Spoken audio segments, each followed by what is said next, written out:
Hello and welcome back for another reading. I'm so glad that our paths crossed again at this time, whether that's for another time in this iteration of our incarnation or in past lives. Regardless, we've met before. We've met before. And it's interesting, right at the bottom of the deck is the Sun card. So tapping into that inner child, that inner sense of knowing, the sacral space, that courage, that power, that energy center, the center of our own galaxies. Both of us are really tapped in through this space. And so perhaps this reading is finding you in a space of exploring that solar plexus area and really tapping into the inner child, who you are in this iteration at this time. I'd be curious to know what your sun placement or what your star placement is. And then also, I know for myself, my ruling planet is the sun because my ascendant is Leo. So I'd be curious to hear, like, where is the sun in your chart? What is your chart's ruling planet and where may that reside? Because it seems as though you're really tapping into this like beautiful, powerful energy center within yourself. Welcome.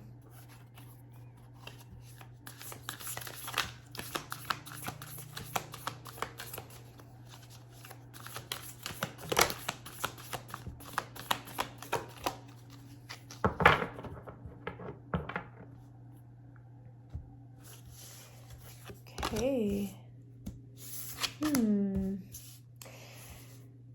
All right, well, we see the six of Earth here with number 69. So perhaps Cancer placements may be pretty prominent for you. Also, with this being the 6 of Earth energy, the 6 with the vibration of love, the earthly realm of the material realm. So maybe you are really exploring what love means to you at this time and tapping into oneness. So seeing love as something more than just the physical, right? Like love and lust is different. I see you really tapping into this greater love, this unconditional love of like even seeing the animals behind this person, right? There's like this sense of the love of Mother Gaia. That is the energy that is coming through. The love of Mother Gaia. And with the Four of Swords in reverse, this may suggest an emergence. There's like such beautiful imagery on this card, such like spectacular and really vibrant symbolism. Here, I'll show it to you in the upright so that you can see it a little bit better. We see like the crystal skulls here. So really tapping into wisdom from the crystal skulls. There's this infinity symbol, this abundance in the form of like florals, just like really, really incredible. And so with this in the reverse, I feel like this is signaling you moving out of a period of rest. Sometimes, with this card, I feel like it would signal this like imbalance of rest, like in this real call to need to go in to rest, and maybe there's some resistance to it. But at this time, this feels more like your emergence from a rest period. So maybe this is finding you after you have engaged in some of that rest and reflection, meditation, whatever that might be, and you're emerging from that space, because it looks like what is in front of you is the 9 of water, number 44. So 444 may be significant for you at this time, which is like such an incredible building energy. 4 to me symbolizes like a foundation, a really solid foundation. And so seeing the 4 repeated may signal that you've done a lot to build this foundation and you are ready to start building upon it. So perhaps this journey within, this meditation that you've done, this rest that you've done, has really helped to solidify this foundation so that you are moving into a place of building. Let's go ahead and see what else may be here for you.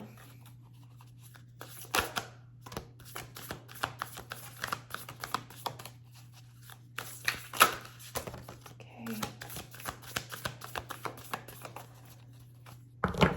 Yeah, what may be present for you at this time? Thank you so much, spirit guides. Okay, I'm going to go ahead and move some of your cards upward so that we can see what else is here for you.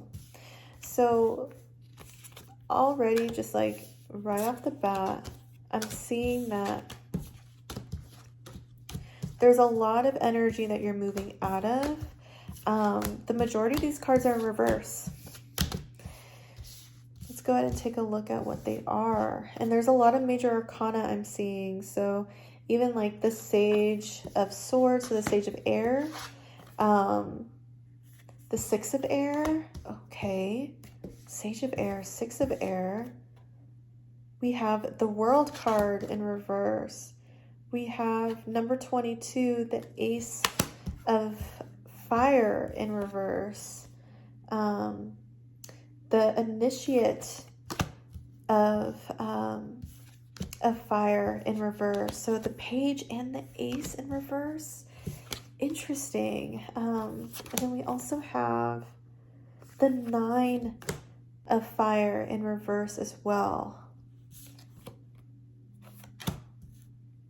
And then the 10 of Fire in the upright. No wonder you took some rest, because I feel like these cards are really signaling that you were experiencing a lot of burnout.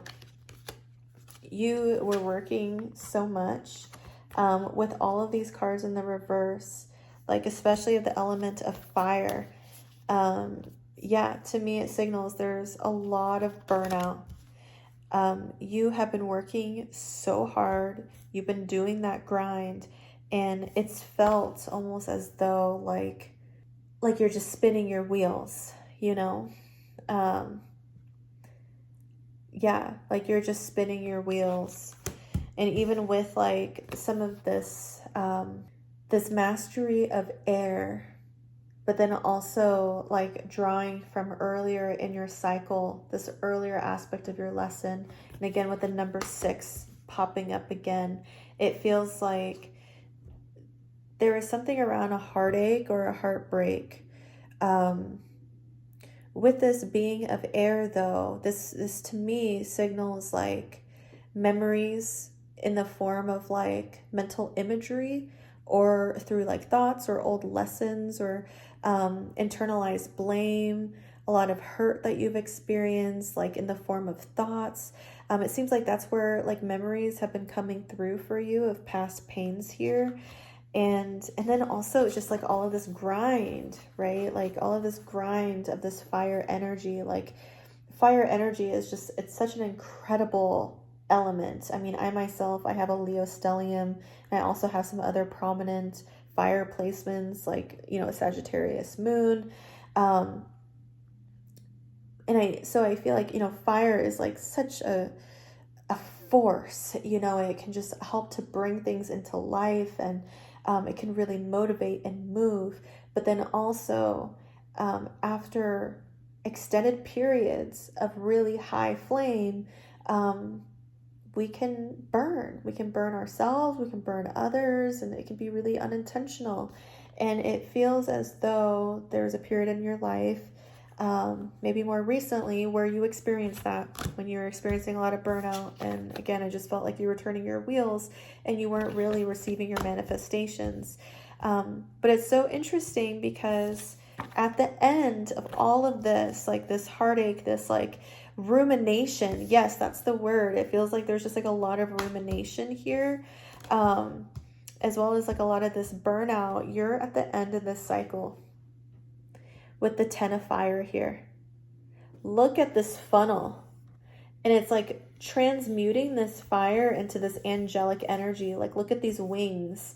There's like this transmutation that you're doing, this transmutation of this cycle, like down.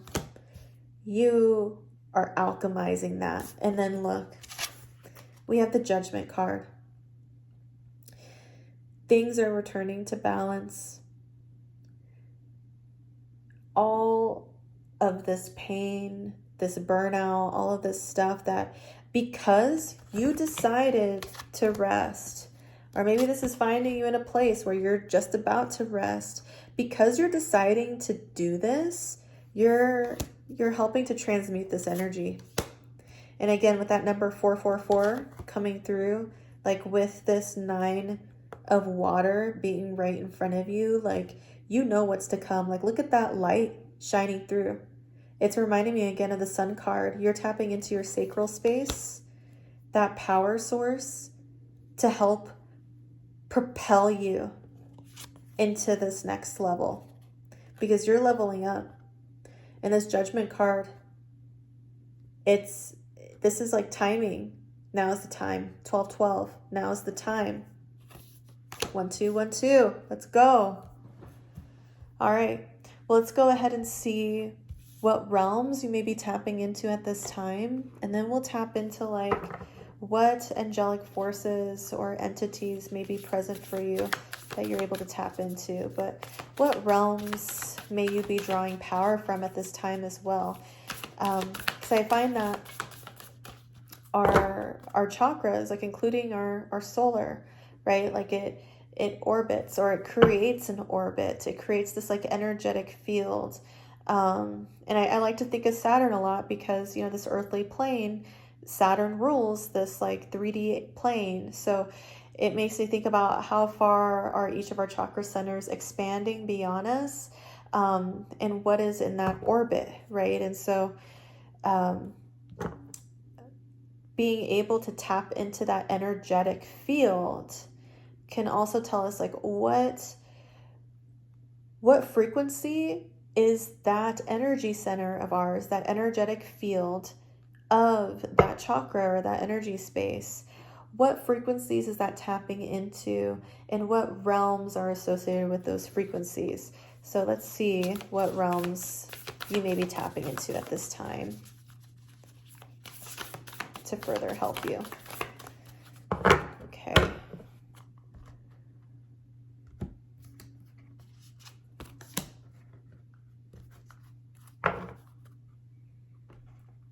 Oh, it also looked like a card was left over there. So we'll take that one as well. So the first card is the gift, present, honoring, offering.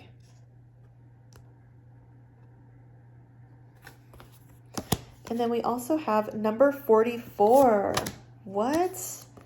Like back to our 9 of Cups. We also have 44, returning home. So 4444 is really important here. Transition, life between lifetimes, loving, welcoming. So let's go ahead and read the messages from the book about these portals for you, or these realms for you. So number 39, the gift. I landed on 46, the light priestess. But let's go ahead and go to number 39, the gift.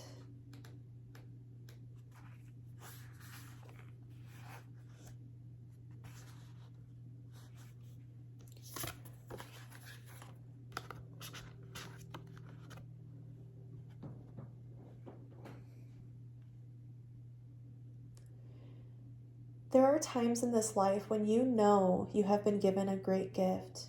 It can be a life-changing moment, one in which you feel suddenly that all has changed, and what once was can never be the same again. Because what has taken place has been a gift, a way of seeing, feeling, perceiving the energies all about you, and this is now what lies before you. You are being offered a great gift, one in which is in part destiny, in part reward, in part plea for you to receive this gift of perception, to begin to see what lies beyond the confines of the world others call real, and to become a being who understands the language of the spirit as it is expressed in the world. This gift may come in the form of visions and of knowledge, but it comes from a trusted source, in ways that cascade and gather, just as they do down this waterfall, until its presence can no longer be denied. There is a sacred trust being placed in you by the beings of this hidden world, or of the hidden worlds. They ask you to be their emissary on this planet. Know, amidst the ordinary moments of our lives, that within these too lie the sacred. It is the intent which we bring to those moments that determines whether all we do is an offering and is made sacred, or if it is simply in the domain of the mundane. Dear one, we come to you now and ask you to receive this gift. We ask you to know you are a chosen one, to take the gift and preserve what is sacred in the moments, great and small, of your life. Once accepted, life will change, and you will change too, in ways that will quench the deep thirst of your soul. Ooh! The illumination is, it is now my time to receive. I accept the gifts of the hidden worlds gladly and with an open heart. Wow. Oh my goodness. That is incredible. And I'm also seeing too this figure stepping into that stream, right? In the meditations that I do before readings, how I prepare for it is I do my own visualization of entering the shore of consciousness. And on the shore of consciousness, I step into this beam of light as I open up my chakras to receiving the light flowing through me, allowing to release the debris, connecting with divine light, but then also connecting with Mother Gaia and divine energies there, so that I may be connected to the ethers and then also to the ground. And depending on what messages may come forward, this may look a little differently. There may be multiple beams of light that I can step into, or they may just be one. There may be iterations of me that are doing other things while I am stepping into this light.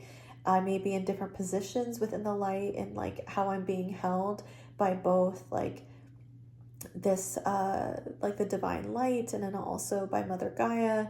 So seeing this card, it feels very much like you're stepping into that stream of light as well, and receiving channels. Like you're channeling a lot of wisdom at this time.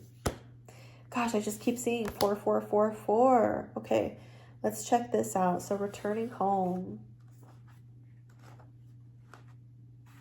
Ooh, I accidentally flipped over to 128. Returning home is the last card in the deck, which is interesting because that is the card that was left on the table. So 44, returning home. We sit by the bed of a loved one who is approaching their time to depart this life, and we see their eyes change, filled with wonder as they move between the worlds and prepare to enter the hidden world of the afterlife. This time will come to us all again and again, and each time we learn more of what it means to begin to die. Dying is understood. Death and the awareness of it is not. So we sit and we take their hand, and their eyes see into the realms we cannot see at this time as they prepare to pass through the gates. And when they do, it will be to a celebration. Those who have loved them await on the other side of that gate that stands between life and death. They are no fantasy.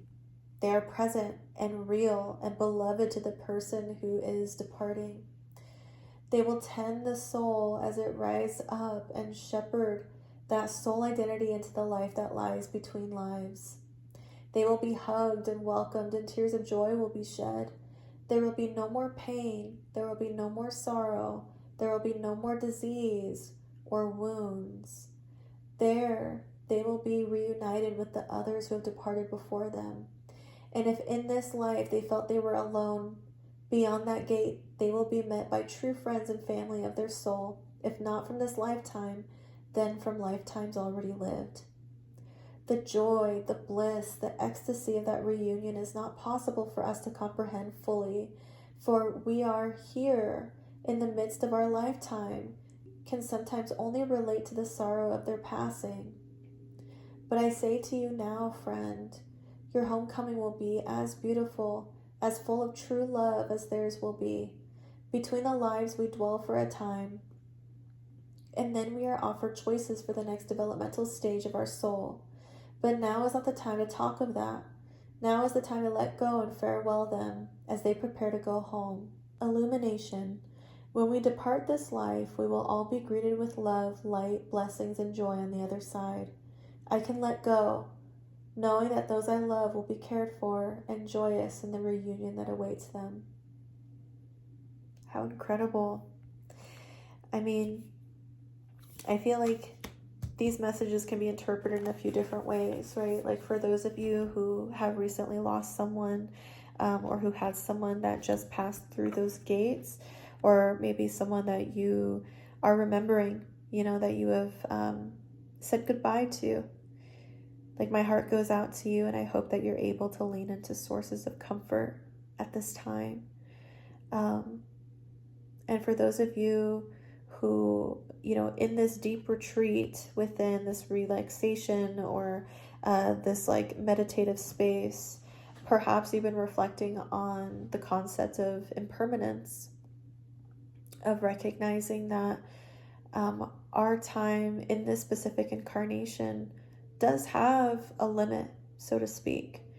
And we signed up for a specific missions, we signed up to be alive at this time. And so this could also be a form of remembrance of that. Remembering that, like, oh yeah, I'm here for a reason. And, there are members of our spirit team that may be loved ones who have passed on. And so a realm that you may be tapping into may be the realm of where those who have passed on before you are, and who may be celebrating you on and guiding you and offering wisdom in different ways, whether that's through the whisperings in your ear, through your thoughts, could be in your dreams, whatever that might be.